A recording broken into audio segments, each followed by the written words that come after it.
Get your Monday motivation and listen to the Let's Love podcast with your host, Lyndell Campbell.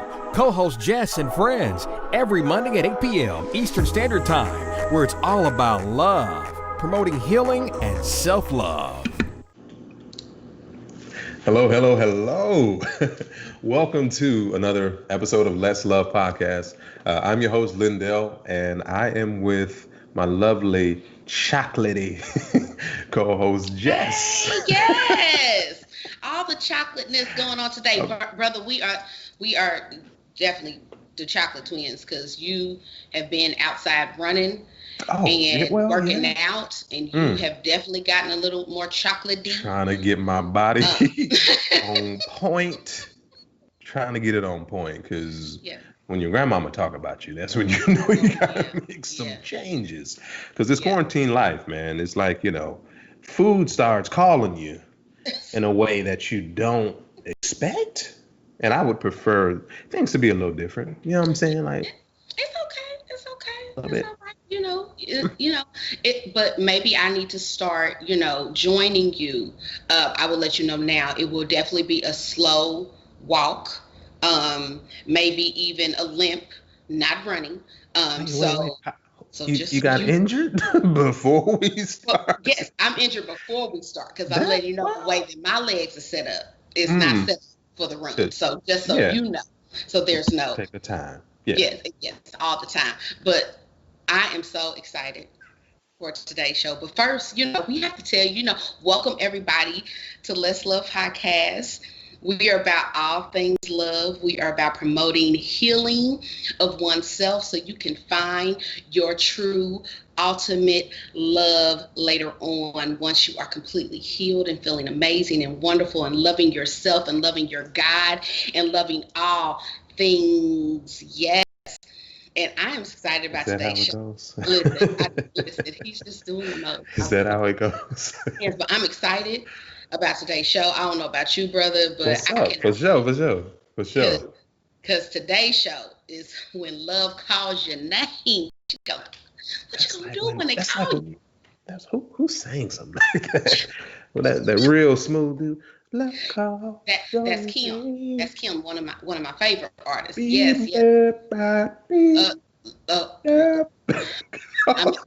As we remember, Lyndell is a singer, so he might randomly bust out in songs. So we just apologize in advance. But we want to introduce our guest today, who is an amazing woman of God. She is an author. She is a minister. She is a relationship expert. I mean, she is just all things amazing. I've been following her on social media for a while, and I'm just super excited to have her on today. Everybody, please welcome to the Let's Love podcast, Winter Harris. What's up, though? Hello. How are you doing today? Welcome. I'm good. Thank you guys so much for having me. I'm excited about tonight's topic and show. I'm ready. Yes. Let's go. Now, you say you're ready. I'm ready. I'm ready. Okay. Well, first off, we want to say congratulations on your recent engagement. Woo! Thank you. I appreciate it.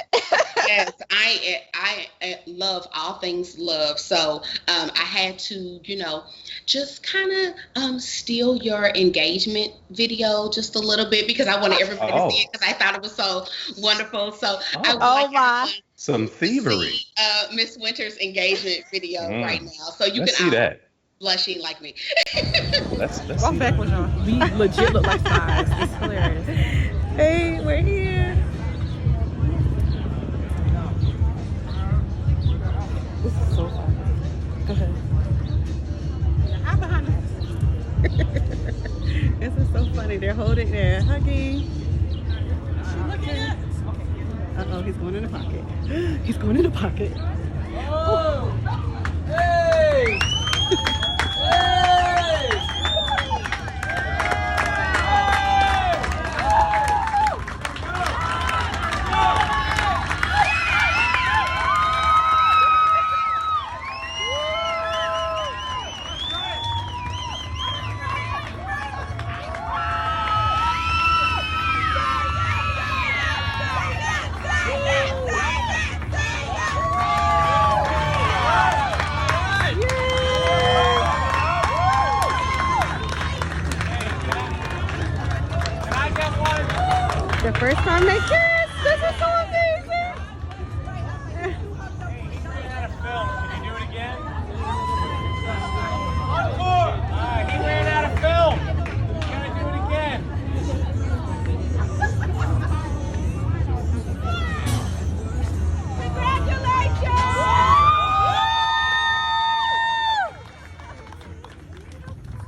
Thank you.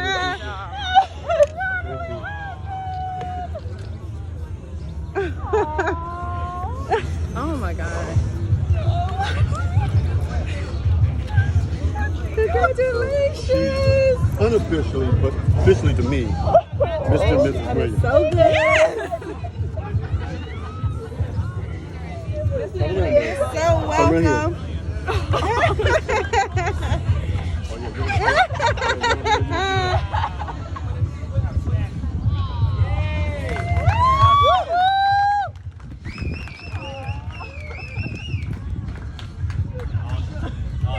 How you doing? Nice to meet you. Good. Congratulations.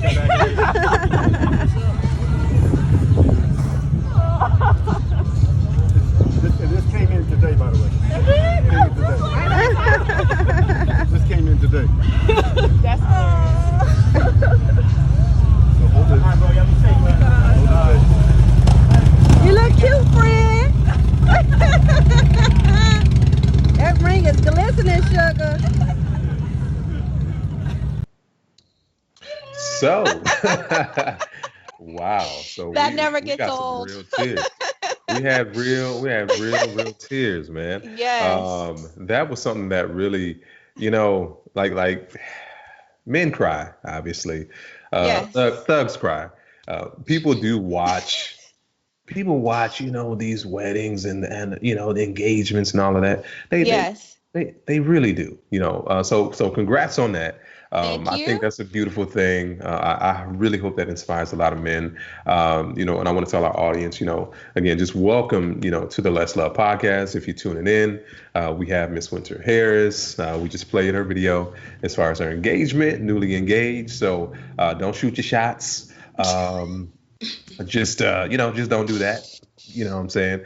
But we want to hear from you. So we're gonna go to a question, from our Facebook page and see what we can find out really quick, especially while we got you, on the line. So you can leave us comments. Keep in mind, you can leave us comments on Let's Love Podcast at gmail.com. Our Facebook page, Let's Love Podcast, our IG page, Let's Love Podcast, and ask us any questions. And again, you can email us as well. So one question that I want to, Oh goodness. I want to pull on out here is let me see. I can't read, by the way, just so y'all know. So. I'm sorry, Miss Winter. I'm so It's sorry. No, it's all good. So a question that we had, from a viewer was, how do you know what real love is in 2020? Oh, that's a great question. How do you know what love is? So love is love regardless of the year. Let me just say that. I know things are complicated as years have progressed in 2020, but love at the core of, or at the root of what love is just love. Ultimately, I think the challenge is that people have difficulty finding love that is authentic. And so I tell people all the time that love should give you peace. It should be a place of peace. You shouldn't have to question it. It shouldn't bring confusion. It shouldn't bring chaos. Love should be a refuge. It should be peace. And even in difficult moments, love still should be patient, still should be kind, still should be long suffering. Those are the characteristics of love. That has not changed. It will not change regardless of the year. It just really determines on who you're dealing with. And I think it can be difficult for us to really look at ourselves because we often attract a reflection of who we are. And if we don't understand our own worth, we will definitely discount our value, and we allow other people to assess our value.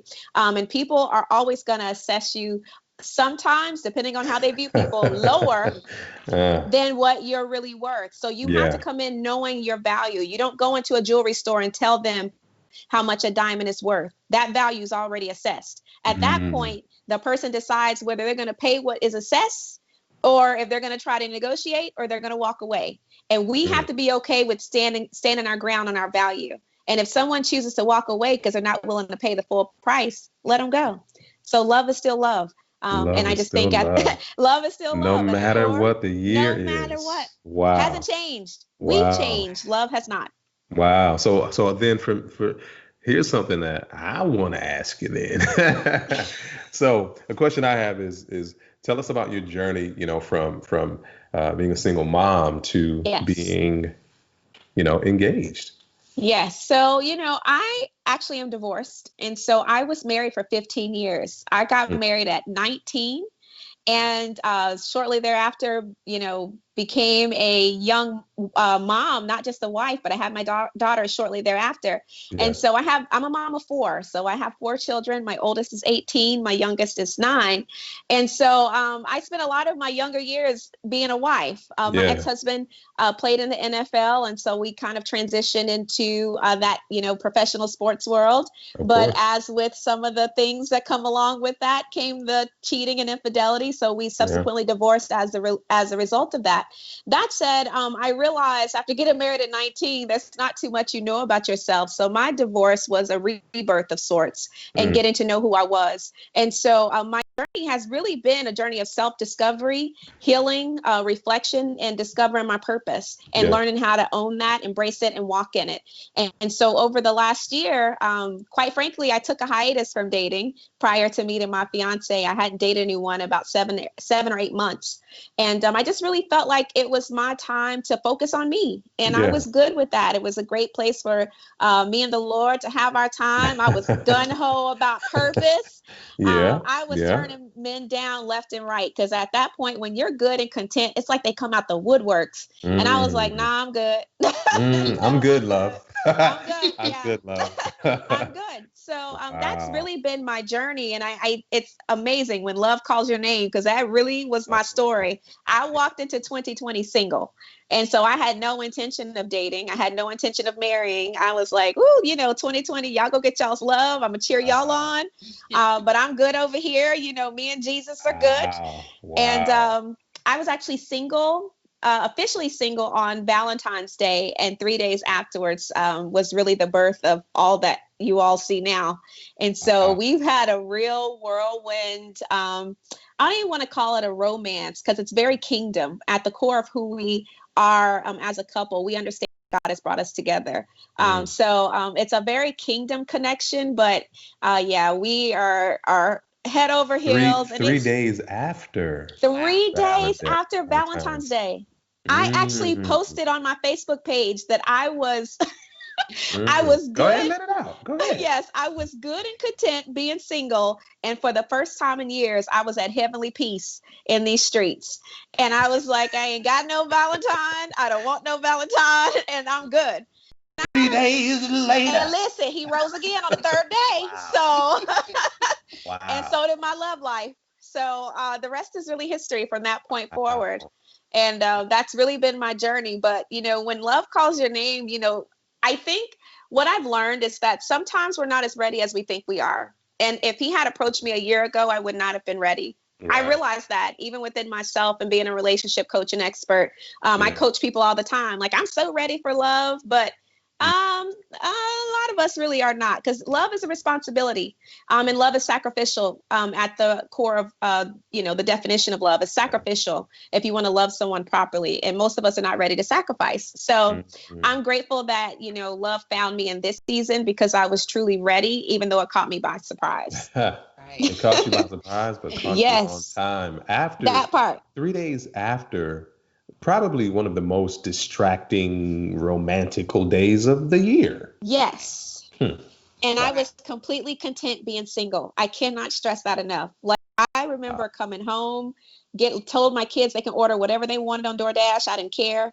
I was going to get in my, take a shower, get in my pajamas and watch the cheesiest chick flick I could find, and eat my caramello and just be, I was so look, content. I'm at peace. Yes, and that peace what it is. Yeah. Birthed your readiness for, 3 days later, what? I'm getting, That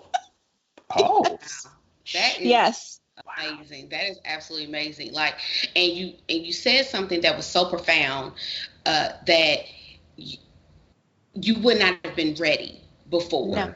Like now you're ready, but before, like, even with all of your training, all of the things that you go over, you would not have been ready.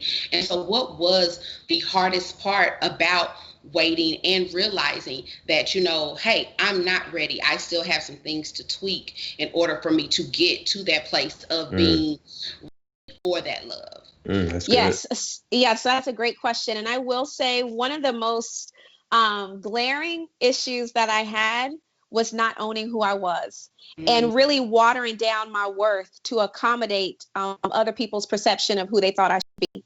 And so once I got past that, and I was like, you know what? I am who I am. Like it or dislike it, that's not my problem. And really just like, I really hadn't owned, what's that one saying?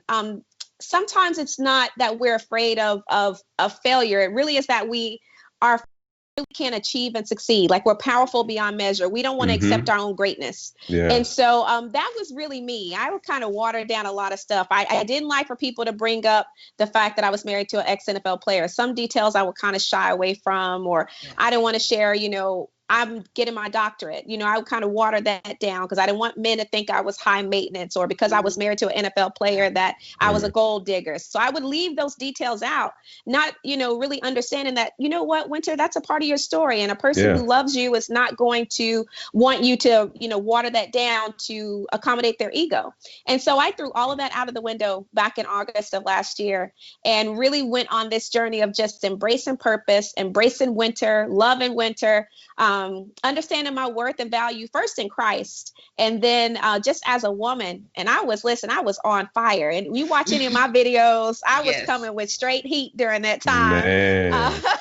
And that has remained. That hasn't changed. But one of the great things I love about love, this is like going back to the question that was asked. When love is real, you don't have to water any of yourself down. When the right person comes in, they actually add to who you are. They don't take away from it. So who I am and who was lit on fire back in August is still on fire in June. And he's been here the whole time. So that's love. That's how you know it's the real and the right. I'm going to ask him, hey, man, what's your favorite season? Winter. Yes. Winter, I player. can't. But that's dope though. Man. So does the relationship coach have a coach? So yes, the relationship. So let me tell you, one of the things that I did in my transition last year, because also accepting the call to ministry during that time. And so growing up a PK, my dad was a pastor all my life. I was away from y'all, man. It's just like, Jesus, people everywhere, man. Man. What's that That's telling? hilarious. I was To born keep into running it. and sinning. No, I'm joking. Not to keep I'm joking. If you're watching this, give up the sin. It will not lead you to where you think it might. And your turn, Winter. Yes. So I grew up a PK. I was the typical PK. I couldn't wait to get out of my dad's house. And I was like, as far as I can get away from this Jesus stuff, the better. And so that's really kind of how I lived my life until I rededicated my life to Christ after I got married the first time. PK, one of the things I always said, I would never marry a minister and I would never be a minister because I thought church people were crazy. And so here I was all these years later, accepting the call to ministry. So that was a huge shift, especially based off of what my audience had been used to seeing from me. And so what I did during that time was surround myself with 6 accountability partners. And so they were, they're coaches, they're intercessors, they're ministers, they're just real accountability partners that I surrounded myself with during that time. And they were allowed to call me on anything. Like it didn't matter. I gave them permission to hold me accountable and just make sure that things were on the up and up and I was staying focused during my season of consecration and singleness. And they are still in place to this day. And it has been like the best thing that I think I've ever done. So yes, the relationship coach does have a coach, and I have six of them. That have it sounds like the blessed half dozen. Yes. Man. Amen. You know what I call them? The 3 wise men: Elijah, Elisha, and the chief intercessor. That's their nicknames. Wow. That is amazing. That is absolutely amazing. I'm getting away from y'all. I just Nope, you can't outrun this. You can't outrun, so you might as well just go ahead and just get it over. I'm running for my life. No. I don't know. I grew up coaching, so I grew up coaching too. in church Born and all raised. day. Yes, all day and all night. I'm like, Grandma Anna, I'm 5. Don't matter. I've been here since the morning, and Yes. it's nighttime. Shut up, boy. We're gonna Terry anyway. I I never don't know understood. Terry, but all right. I never understood you can't just join in, you got to be born in. I've never understood that. I was like, what does that mean? You can't just join in. We all join. How does that work? I don't know. Oh my God. Well, Winter, you've made this transition into being a single mom. And to now, being happily engaged and in love, just looks so flawless and so effortless and so, easy. So you're beaming, Winter. Yes, you're beaming. Am I really? You're beaming. Oh, I mean, seriously, like I as I was saying, I saw your video and I saw, your testimony of, of how you got here. And, and so many women, are desiring, to be, in your place, to have a man of God, to be in love, to be engaged, namely, myself. But that was a plug. that's neither here nor there.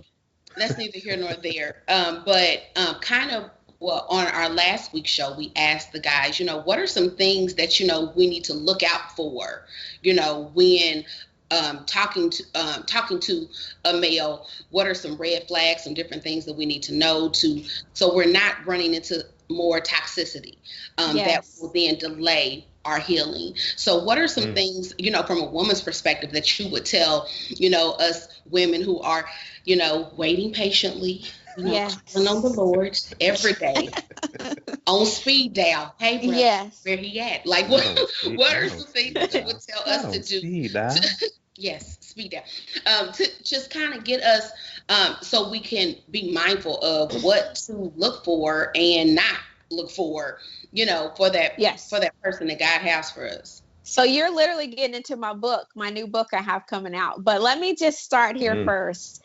The first thing I tell women, because I did a lot of master classes in the last month or two. And I tell women, especially Christians, that's all we talk about is finding our Boaz. You cannot make marriage. The Bible is clear. I will have no other gods before me. And if marriage is a God, it's like watching a cook pot never boils. And so I tell women that all the time, like, stop making marriage an idol. You have to trust God to bring about things in the right time and in the right season. And sometimes we're not as ready as we think we are. That's just the reality. And so you have to trust God's time. And so just don't make it an idol. Let's start there first. But getting into my book, talk about clowns, counterfeits, and covenants. Listen, I'm getting excited now. So when we talk about clowns are actually what I describe as people. Could be male or female. This is not gender specific. Clowns come in all shapes and sizes. So a clown is a person. I'm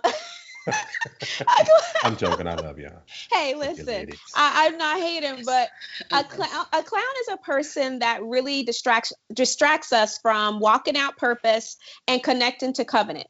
And so I have several categories that I break clowns down into. So one of the things, red flags, I call it the indecisive clown. Indecision is a decision.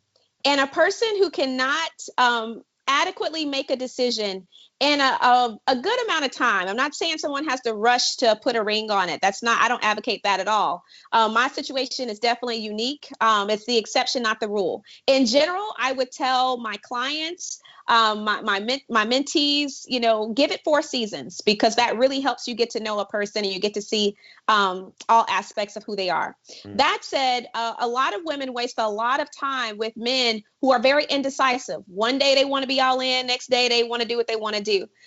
Indecision is a decision. So quit trying to force a man who's undecided to make a decision. Take his indecision as a decision and move on. And when he becomes decided, if you're still available, then sure, give him a chance to prove that he's all in. But I don't deal with undecided people. You shouldn't deal with undecided people in business. I'm MBA holder. So I deal in business. I don't deal with people who can't make a decision because you're hindering my progress, my forward moving progress at that.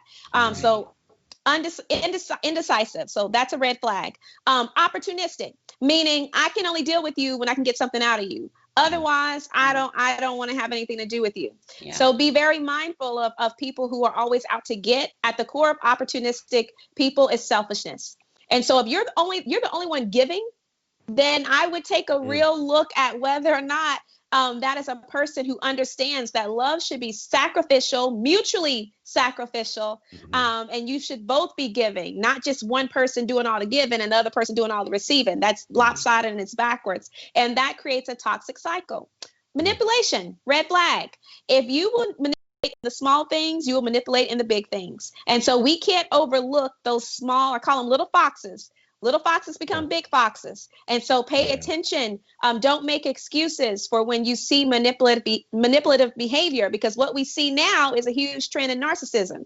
And so we have a lot of narcissistic personality disorders running around, and it's narcissistic abuse if it's allowed to continue and progress for an extensive period of time. So just be mindful. Narcissists give you early clues. They usually love bomb in the beginning, and I'm telling you, they laying it on thick. You would think they were the greatest thing since sliced bread, and then they start to become very unstable in their love. And usually it's because they're scouting their next victim, but we don't figure that out until it's too late too. So just, you have to pay attention. I think sometimes we're so quick to marry the person in our mind that we don't allow ourselves the opportunity to really get to know a person and see them soberly. And so we've already married them before we really got to know them. And so our hearts are just broken when it doesn't work out. And really, the not working out is a blessing, not even in disguise, with your eyes wide open. But if you've already invested too soon, then you've kind of set yourself up for failure. So you really have to mind yourself. A lot of our flops and mishaps in love are because we haven't minded ourselves. We haven't healed ourselves. We haven't taken that time to really learn ourselves. How do you go out knowing what you want, or telling someone what you want when you don't know what you want yourself? So a lot of people are like, I don't know, what are you looking for? I don't know. Well, you have no business dating then. You need to be clear on what you're looking for before you get into the dating field. And so be clear, be sure. So what you're saying is, my next date, oh Lord, if we pull up and we're at the restaurant, it's like, hey baby, hey, chocolate, sweet, sugar, what you want to eat? I don't know. Hey baby, this date is over. No, because most women don't know what they want to eat. But y'all be hungry, and that's a good word right there. So basically, what you're saying is, we marry someone before saying I do. Yes. And that is essentially it feeds into a toxic thing. So I can speak on toxic for a while, because I had so many traits of toxicity that I was in denial of. And I always thought to myself to be a blunt, honest with myself type person. But, as you've experienced, and probably as Jess knows, and all the women out there know, once a man is prideful within himself, that's the worst kind of man to deal with, the worst kind of man to be with, because I think when you're battling, who you think you are versus who you really are, leave that brother alone. Yes. So God can go ahead and deal with him, because you're not going to be able to, in my opinion, you're not going to be able to reach him. I don't care how many chances you give someone, how many times you forgive them and all of that. No, that's something that God's going to have to handle. Right. I agree wholeheartedly. Pride is an ugly beast, and we all have some levels of that we have to crucify, because relationships require you to be selfless, and pride prevents humility from taking place. And you have to have a level when you're in a relationship and talking about forming a healthy connection with someone. And so humility is vitally important, and pride hinders humility. So I completely agree. And it's just a level of self-awareness that we all have to grow and mature to. I had to deal with it. My fiance had to deal with it. anyone I encounter that really desires a healthy relationship, you have to deal with some level of pride. Everyone deals with it in some capacity. Some of us have massive levels of pride, and some of us have, smaller levels of pride, but we still have to crucify that pride in us so we can really, we have to crucify that flesh. I'm a Taurus, so most people think, when you deal with a Taurus, oh man, they automatically think, oh, you stubborn. It's like, no. I'm stubborn for things that I care about. I'm not just open. Yeah, you know what? I'm gonna wake up one day. God, thank you for another day. Today is a great day to be stubborn. It's like, no. That's not how that. It's not how that works. It's like pride and a lot of things that really cycle in men's minds, because there are a lot of men out there, admittedly, that are so broken. Yes. That you will never reach him. I don't care if you can physically touch him. Ladies, if you're listening, you will never reach him because he was lost from the beginning. He was lost before he slid in your DMs. He was lost before, you exchanged numbers. He was lost before y'all smacked bellies.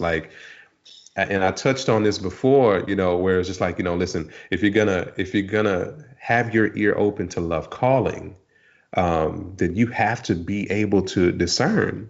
Your ear has to be ready, because if it doesn't sound like love, then it could be lust. It could be something that speaks to your flesh, and then all of a sudden you smacking bellies again with another person.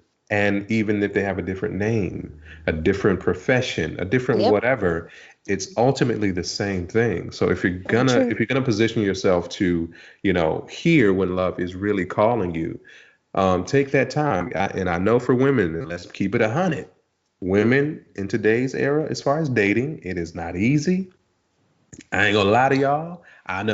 We know it's not easy at all. So you're already doing your own thing. You're taking your time for you. You're keeping your mani and your petty up. Now that the ban is lifted, and you can probably go back to nail salons.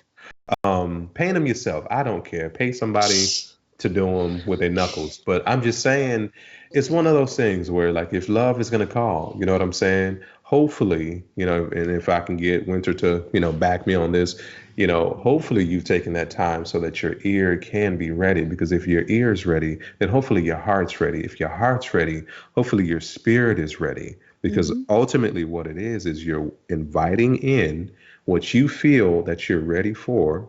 And that hopefully you talk to God and you're like, hey, it's that time, I'm going to do this right. And it will be a healthy situation for you.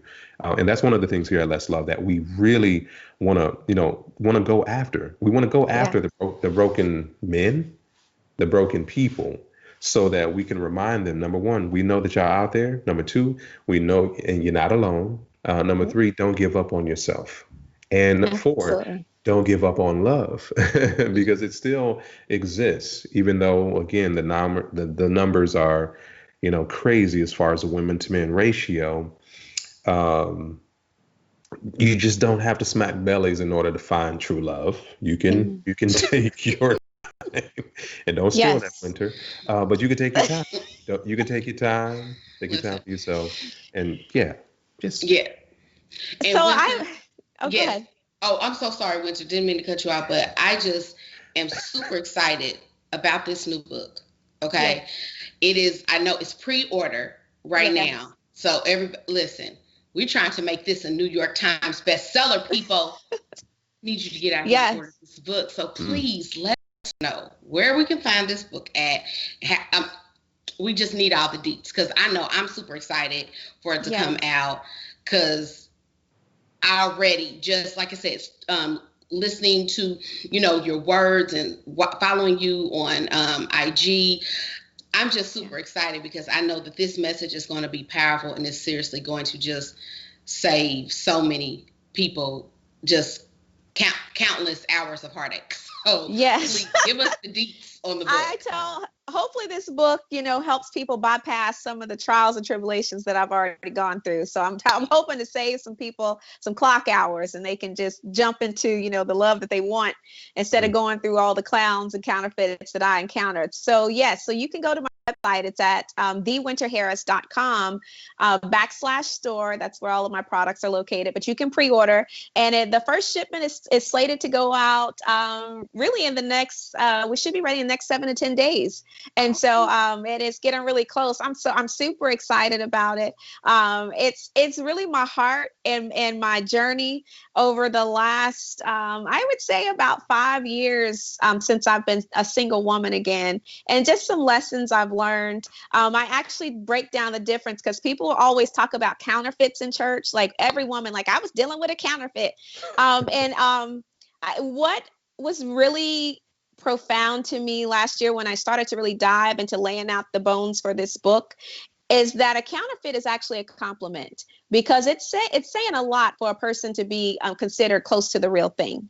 Mm-hmm. And so a lot of us don't even get to a counterfeit because we're so saddled down with clowns. We don't even love ourselves enough for a counterfeit to present itself to us. Counterfeits are typically sent when clowns no longer work on us. Counterfeits are the only thing I say in my book, the only thing that can really help you determine counterfeit from covenant is the Holy Spirit. Because it's like the highlighter in the store. It takes a highlighter to determine a counterfeit $20 bill from a real real dollar bill or $20 bill. So you have to highlight it. And so if it's fake, it'll turn brown. But if it's real, it'll remain yellow. And so the Holy Spirit allows for us to notice those differences. I like to say a counterfeit might not be a bad man of God. He's just not your man of God, and vice versa. Might not be your woman. It might not be a bad woman of God. It's just not your woman of God. And but only I the want Holy them Spirit. all. I want them all. Like, we want them all, but we don't. I'm joking. No, I don't, because some of y'all can't cook. Hey, that canceled a good slew. Oh, goodness. But it's true. We have to think about, the Bible says, a suitable partner. So when we talk about someone who's suitable, that means everyone cannot be suited for you. So you have to be able to allow the Holy Spirit to lead and guide you and provide you with the discernment and wisdom necessary to distinguish counterfeit from covenant. That said, this is where clowns come in, because like I said, most of us never even get to counterfeits because we don't love ourselves enough to even believe that we're worthy of covenant. So the enemy never sends us counterfeits. He just gives us a bunch of clowns and just remanufactures clowns, because that is usually what trips us up. And so why would the enemy change strategies if what's working is going to continue to work? And so I teach women to be hip to the clown game. And the subtitle is Leaving Circus Rings for Kings. And so I'm excited just to hopefully empower women and men. A lot of the text, even though it says Leaving Circus Rings for Kings, a lot of the text is not gender specific. It can apply to both men and women, because again, my audience actually is 56% men or male.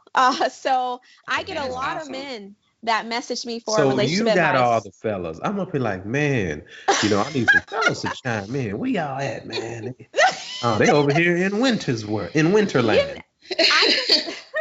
I consider myself an equal opportunity truth teller. And so I'm neither for male or female. I'm for the truth. And so if that comes down, on the women, oh well. If it comes down on the men, oh well. It just, the truth is the truth. And so I have a lot of men that reach out to me for advice, because I know this world would have us think that no good men exist, but that's not true. A lot of them are kind of in the same predicament as good women. Like they get saddled down with the clown women. And so it's almost like it's this weird reverse maze. It's like all the clown women find all the good men and all the clown men find all the good women. It's like this weird maze that we just can't connect, and it takes time. So this book is really for men and women that want to not just date smarter, but date deeper. And going back to the point that you were making about, jumping in the sack, that's one of the things that I advocate for. And I haven't always practiced what I've preached, but that's one of the things I corrected over the last year. And so I made a recommitment to abstinence. And so my fiance and I, he actually approached me with a courtship agreement. I had never heard of that in my life. And he had actually never done it before. But in this courtship agreement, courtship agreement, literally a courtship agreement where it details our commitment to really get to know each other as friends, get to understand what our purpose was together, together as a couple and individually in the kingdom. And then he took it a step further. There was no kissing until engagement. And so our engagement video was our very first kiss. And y'all's mouth is wide open.